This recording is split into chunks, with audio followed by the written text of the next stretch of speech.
आकाशवाणी लखनऊ से प्रस्तुत हैं प्रादेशिक समाचार।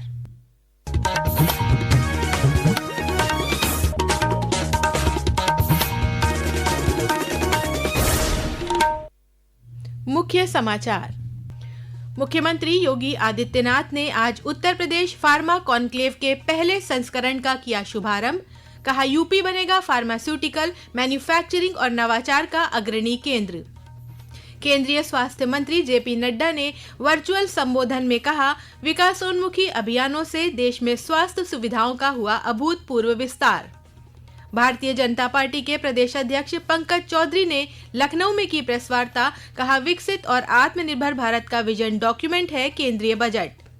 प्रदेश भर में अकीदत और एहतराम के साथ मनाई जा रही है शबे बारात। सुरक्षा और यातायात के किए गए पुख्ता बंदोबस्त। और लखनऊ सहित राज्य के कई हिस्सों में बारिश से बड़ी ठंड। मौसम विभाग ने जारी किया प्रदेश के पूर्वी और पश्चिमी भागों में कोहरे और बारिश का ऑरेंज अलर्ट। नमस्कार, प्रदेश के समाचारों के साथ मैं तनवीर फातिमा और अब समाचार विस्तार से। मुख्यमंत्री योगी आदित्यनाथ ने आज लखनऊ में फार्मा क्षेत्र में निवेश को लेकर आयोजित उत्तर प्रदेश फार्मा कॉन्क्लेव के पहले संस्करण का उद्घाटन किया। कॉन्क्लेव को वर्चुअली संबोधित करते हुए केंद्रीय स्वास्थ्य मंत्री जेपी नड्डा ने कहा कि make in India, digital India, आत्मनिर्भर भारत, विकसित भारत 2047 जैसे अभियानों ने नवाचार और उत्पादन को नई दिशा दी है। सरकार के प्रयासों से स्वास्थ्य और फार्मास्यूटिकल क्षेत्र में व्यापक परिवर्तन हुए हैं। श्री नड्डा ने कहा कि पिछले कुछ सालों में देश की स्वास्थ्य सुविधाओं का विस्तार अभूतपूर्व रहा है। पिछले वर्षों में भारत की स्वास्थ्य व्यवस्था का विस्तार अभूतपूर्व रहा है। आयुष्मान भारत प्रधानमंत्री जन आरोग्य योजना के तहत आज 62 करोड़ से अधिक लाभार्थी स्वास्थ्य के सुरक्षा के दायरे में। अब तक 10 करोड़ से अधिक अस्पताल में भर्ती उपचार इस योजना के माध्यम से संभव हुए और 1,30,000 करोड़ से अधिक का स्वास्थ्य व्यय सरकार द्वारा वहन किया गया है, जिससे कमजोर वर्गों को गंभीर आर्थिक बोझ से बचाया जा सका है। इस अवसर पर मुख्यमंत्री योगी आदित्यनाथ ने कहा कि उत्तर प्रदेश आज सिर्फ एक राज्य नहीं बल्कि निवेशकों के लिए भरोसे की गारंटी भी है।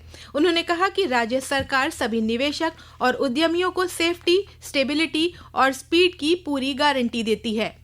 मुख्यमंत्री ने कहा कि फार्मा उद्योग के लिए उत्तर प्रदेश देश का सबसे बड़ा बाजार है। राज्य सरकार मेडिकल डिवाइस पार्क सहित औद्योगिक बुनियादी ढांचे को विकसित कर रही है। उन्होंने कहा कि यूपी को फार्मास्यूटिकल, मैन्युफैक्चरिंग और नवाचार का महत्वपूर्ण और अग्रणी केंद्र बनाने के लिए ठोस नीति और स्पष्ट विजन के साथ काम किया जा रहा है। ललितपुर संसाधनों की दृष्टि से भी बहुत महत्वपूर्ण जनपद होने के नाते हम लोगों ने प्रदेश के पहले फार्मा पार्क के लिए वहां पे लैंड अधिग्रहित किए और अब वहां पर उसे विकसित करके आवंटन की कार्रवाई को हम लोगों ने तेजी के साथ आगे बढ़ाना प्रारंभ किया। मेडिकल डिवाइस पार्क के लिए देश का जो सबसे बड़ा इंटरनेशनल एयरपोर्ट, इसी से सटे हुए लगभग 350 एकड़ के एक क्षेत्रफल में हम लोगों ने मेडिकल डिवाइस पार्क के निर्माण के कार्यक्रम को आगे बढ़ाया है और तेजी के साथ इसे हम विकसित कर रहे हैं।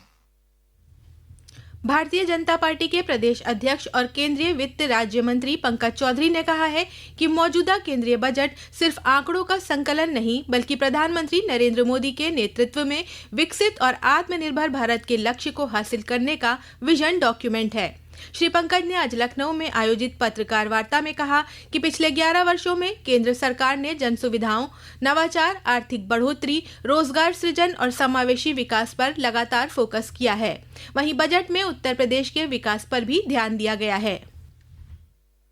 इस बजट में अगर देखें तो 7 नई हाई स्पीड रेल कॉरिडोर, जिसमें दिल्ली वाराणसी, वाराणसी सिल्लीगुड़ी, जो कि उत्तर प्रदेश को इसको लाभ मिलेगा। माल ढुलाई के लिए गति देने के लिए भारत के पूर्वी छोर से लेकर पश्चिमी छोर तक डेडिकेटेड फ्रेट कॉरिडोर बनाया गया, जिसमें उत्तर प्रदेश को भी इसका लाभ प्राप्त होने वाला है।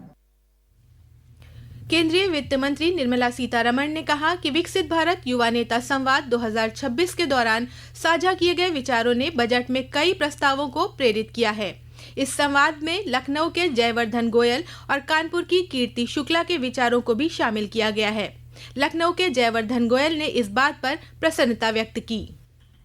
हमारे बहुत सारे आइडियाज इनकॉर्पोरेट हुए, जिसमें से एक है भारत विस्तार and integration of agri stack जो है वो AI बेस्ड एडवाइजरी बनेगी हमारी किसान भाइयों और बहनों के लिए, जो कि एक बहुत ही अच्छा और टेक्नोलॉजिकल डेवलपमेंट के तरफ में एक स्टेप लिया गया है जो इस बजट में मेंशन किया गया है। दूसरी चीज ये है कि जो लखपति दीदी स्कीम्स थी अब वो शी मार्ट्स एंड FPOs के माध्यम से जानी जाएंगी और इसमें भी एक बढ़ोतरी दिखाई देती है। वुमेन एंटरप्रेन्योरशिप को एक बूस्ट मिलेगा इससे। चंदन, कोको और नारियल ये जो क्रॉप्स एंड ग्रोथ है, इनके साथ अब मिलेट्स और मखाना जो हमारे ग्लोबल हेरिटेज क्रॉप्स हैं, विश्व में उनके लिए एक बहुत अच्छे ट्रेड प्लेटफॉर्म्स बनेंगे। वहीं कानपुर की स्नातक छात्रा कीर्ति शुक्ला ने कहा, हमारा एक आइडिया था कि मेक इन इंडिया से आगे बढ़कर मेड इन भारत का निर्माण किया जा सके, जो कि उच्च गुणवत्ता की बात करे, इको फ्रेंडली एनवायरनमेंट को सर्टिफाई दे सके, आयुर्वेद के लेवल पे एक्सपोर्टर बना सके। वही बजट में भी लिया गया है। हमारा एक सुझाव था SEZs को सर्कुलर क्लस्टर बेस्ड इकोसिस्टम बनाने का, रेयर अर्थ कॉरिडोर्स एस्टेब्लिश करना, हमारा खादी प्रोडक्शन, हैंडलूम इंडस्ट्रीज पे को स्ट्रेंथन करना भी उन्होंने महात्मा गांधी ग्राम स्वराज इनिशिएटिव के तहत उस फील्ड को स्ट्रेंथन करने की बात की है। ये मूवमेंट हम सभी यूथ के लिए बहुत गर्वशाली है। ये समाचार आप आकाशवाणी लखनऊ से सुन रहे हैं। ताज़ा समाचार जानने के लिए आप हमारी वेबसाइट newsonair.gov.in पर लॉगिन कर सकते हैं। इसके साथ ही आप प्रादेशिक समाचारों का ये बुलेटिन हमारे YouTube channel news on AIR Lucknow पर भी सुन सकते हैं। इलाहाबाद उच्च न्यायालय ने प्रदेश भर के सभी सहायक अध्यापकों की नियुक्ति की गहन जांच करने का निर्देश दिया है। अदालत ने प्रमुख सचिव बेसिक शिक्षा को जांच प्रक्रिया 6 महीने में पूरी करने को कहा है। न्यायालय ने कहा है कि फर्जी पाए जाने वाले शिक्षकों की नियुक्ति तत्काल रद्द की जाए और उनसे वेतन भी वसूल किया जाए। न्यायालय ने फर्जी दस्तावेज के आधार पर नौकरी मामले में नाराजगी जताते हुए कहा कि ये न सिर्फ अवैध है बल्कि शिक्षा व्यवस्था और विद्यार्थियों के भविष्य के साथ अन्याय है। ये टिप्पणी न्यायमूर्ति मंजूरानी चौहान ने देवरिया की गरिमा सिंह द्वारा दायर याचिका पर दी। प्रधानमंत्री नरेंद्र मोदी ने लोगों से शुक्रवार 6 फरवरी को परीक्षा पे चर्चा कार्यक्रम देखने का आग्रह किया है। सोशल मीडिया पोस्ट में प्रधानमंत्री ने कहा कि युवाओं के साथ बातचीत करना ऊर्जापूर्ण रहा। उन्होंने परीक्षार्थियों से तनाव रहित होकर परीक्षाएं देने, चुनौतियों से निपटने के व्यवहारिक तरीके अपनाने, सामंजस्य स्थापित करने और आत्मविश्वास बढ़ाने पर जोर दिया। प्रदेश भर में मुस्लिम समुदाय आज शबे बारात श्रद्धा के साथ मना रहा है। सभी कब्रिस्तानों में लोग अपने पूर्वजों की आत्मा की शांति के लिए दुआ कर रहे हैं। इस दौरान प्रशासन ने संवेदनशील स्थानों पर सुरक्षा के व्यापक प्रबंध किए हैं। एक रिपोर्ट।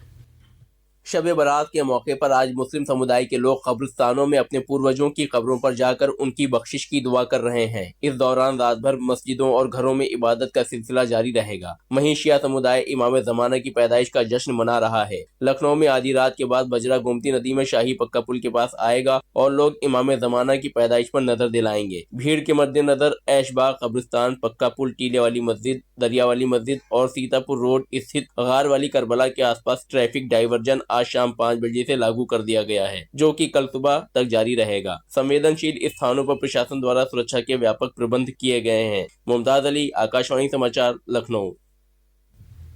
प्रदेश के कई जिलों में आज मौसम में बदलाव से ठंड में बढ़ोतरी हुई है। राज्य के कई पूर्वी और पश्चिमी जिलों में सुबह कोहरे की वजह से आम जनजीवन प्रभावित रहा। वहीं राजधानी लखनऊ और निकटवर्ती इलाकों सहित उन्नाव, अमरोहा, जौनपुर, सहारनपुर, हमीरपुर समेत कई हिस्सों में बारिश के कारण लोगों को दिक्कतों का सामना करना पड़ा। मौसम विभाग ने आज प्रदेश के पश्चिमी और पूर्वी भागों में कोहरे के ऑरेंज अलर्ट के साथ हल्की बारिश का पूर्वानुमान जताया है। और अंत में मुख्य समाचार एक बार फिर। मुख्यमंत्री योगी आदित्यनाथ ने आज उत्तर प्रदेश फार्मा कॉन्क्लेव के पहले संस्करण का किया शुभारंभ। कहा, यूपी बनेगा फार्मास्यूटिकल, मैन्युफैक्चरिंग और नवाचार का अग्रणी केंद्र। केंद्रीय स्वास्थ्य मंत्री JP नड्डा ने वर्चुअल संबोधन में कहा, विकासोन्मुखी अभियानों से देश में स्वास्थ्य सुविधाओं का हुआ अभूतपूर्व विस्तार। भारतीय जनता पार्टी के प्रदेश अध्यक्ष पंकज चौधरी ने लखनऊ में की प्रेस वार्ता। कहा, विकसित और आत्मनिर्भर भारत का विजन डॉक्यूमेंट है केंद्रीय बजट। प्रदेश भर में अकीदत और एहतराम के साथ मनाई जा रही है शबे बारात। सुरक्षा और यातायात के किए गए पुख्ता बंदोबस्त। और लखनऊ सहित राज्य के कई हिस्सों में बारिश से बढ़ी ठंड।